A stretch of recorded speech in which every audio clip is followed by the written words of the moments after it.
गावातला प्रमुख नेता बापजी आणि त्याचे गुंड गावातल्या लग्न झालेल्या महिलेला जबरदस्ती उचलून घेऊन जातात. तिच्यावर वाटेल तसे अत्याचार करतात. पण तिचा नवरा मात्र त्याच बापजीकडे आपल्या बायकोला शोधण्यासाठी जातो. बापजीच्याच घरात आपली बायको आहे, तिच्यावर अत्याचार होत आहेत हे दिसत असतानाही बापजीच्या ताकदीपुढं, त्याच्या वर्चस्वापुढं हतबल झालेला नवरा खाली मान घालून निघून जातो आणि त्याची बायको तितक्याच हतबलतेनं फक्त रडत राहते.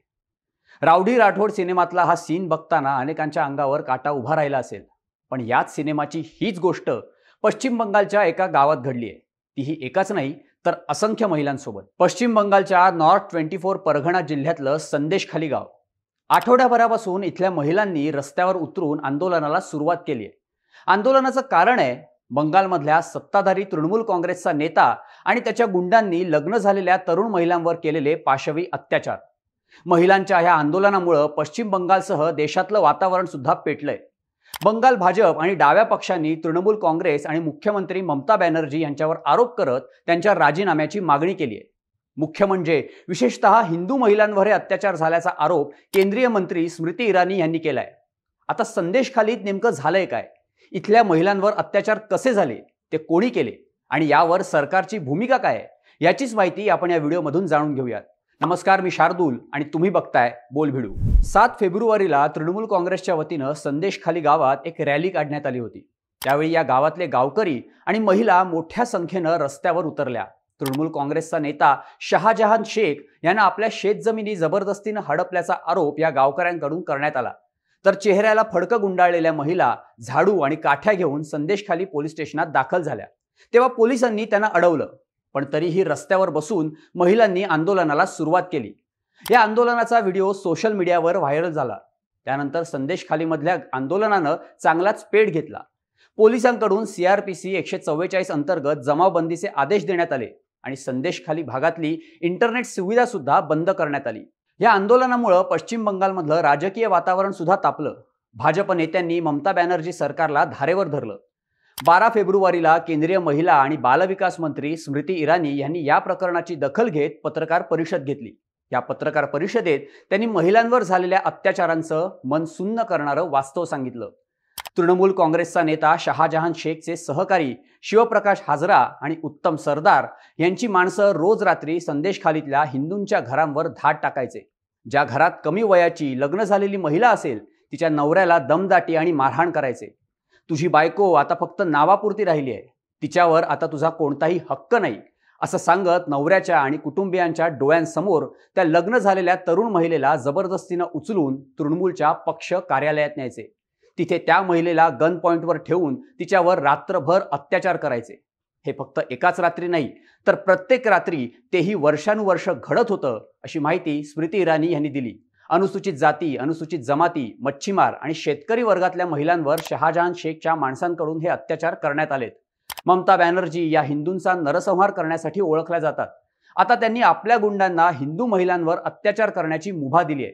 त्याविरोधात एखाद्या नेत्यानं आवाज उचलला तर त्याची विधानसभेतून हकालपट्टी केली जाते, असा आरोप करत शहाजहान शेख कुठे याचं उत्तर ममता बॅनर्जी यांनी द्यावं, अशी मागणी स्मृती इराणी यांनी केली आहे. आता हा शहाजहान शेख नेमका आहे कोण?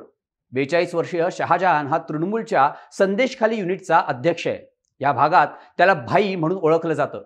सुरुवातीला विटभट्टी कामगार म्हणून काम करणाऱ्या शहाजहाननं 2004 मध्ये युनियन लीडर म्हणून राजकारणात प्रवेश केला. माकपमधून 2012 मध्ये त्यानं तृणमूल काँग्रेसमध्ये प्रवेश केला. तृणमूल काँग्रेसच्या संदेशखाली युनिटचा तो अध्यक्ष आहे.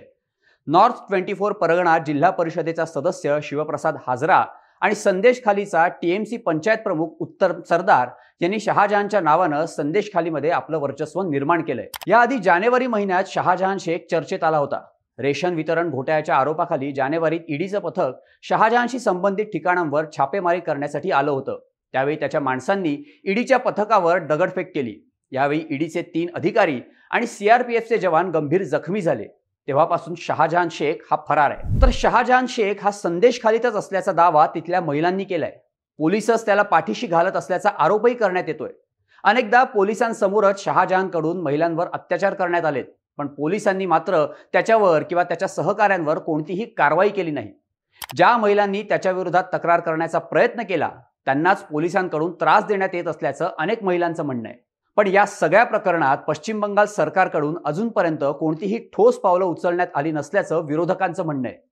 मुख्यमंत्री ममता बॅनर्जी या सगळ्या प्रकरणाकडे एक प्रेक्षक म्हणून थंडपणे बघत असल्याचा आरोप भाजपकडून करण्यात आलाय. कोलकाता उच्च न्यायालयानेही या प्रकरणाची दखल घेत महिलांवरील अत्याचाराबाबत 20 फेब्रुवारीपर्यंत अहवाल सादर करण्याचे तसंच आदिवासींच्या आणि शेतकऱ्यांच्या जमिनी बळकावल्याबाबत चौकशी करण्याचे आदेश दिलेत. दरम्यान तृणमूल काँग्रेसकडून उत्तम सरदार याचं 6 वर्षांसाठी निलंबन करण्यात आल्यानंतर पोलिसांकडून त्याला अटक करण्यात आली आहे. पण तो फक्त छोटा मासा आहे. या प्रकरणातला मुख्य आरोपी शहाजहान शेख हा आजही फरार आहे. त्यामुळे त्याला लवकरात लवकर पकडण्याची मागणी भाजप आणि डावे पक्ष करतायत. मुख्यमंत्री ममता बॅनर्जी यांनी यावर बोलताना आपण दोषींवर कारवाई करत असल्याचं म्हटलंय. अत्याचार झालेल्या महिलांची भेट घेऊन सगळी माहिती घेण्यासाठी महिला आयोगाला पाठवल्याचं त्यांनी सांगितलंय. तसंच पोलिसांकडून गुन्हेगारांना पकडण्यात येत असल्याचंही त्यांनी म्हटलंय. पश्चिम बंगालचे राज्यपाल CV आनंद बोस यांनी देखील संदेशखालीत जाऊन आंदोलक महिलांची भेट घेतली. त्यावेळी त्यांनी या प्रकरणाबाबत शोक व्यक्त करत पोलिसांना दोषींवर कडक कारवाई करण्याचे आदेश दिले. पण या सगळ्या प्रकरणात शहाजहान शेख आणि त्याच्या अत्याचारांचे बळी ठरलेल्या या महिला आजही आपल्याला न्याय मिळेल या आशेनं संदेशखालीच्या रस्त्यांवर बसून आंदोलन करतायत. वर्षानुवर्ष झालेल्या अत्याचारांविरोधात त्यांनी पहिल्यांदाच ठामपणे आवाज उचललाय. त्यांच्यावर झालेल्या या अन्यायाला फक्त शहाजहान आणि त्याचे सहकारी जबाबदार आहेत का, की त्याला पाठीशी घालणारे पोलीस, की आणखी कोणी? याबाबतची मतं आम्हाला कमेंट करून नक्की सांगा आणि अशाच माहितीपूर्ण व्हिडिओजसाठी बोलभिडूच्या YouTube चॅनलला सबस्क्राईब करायला विसरू नका.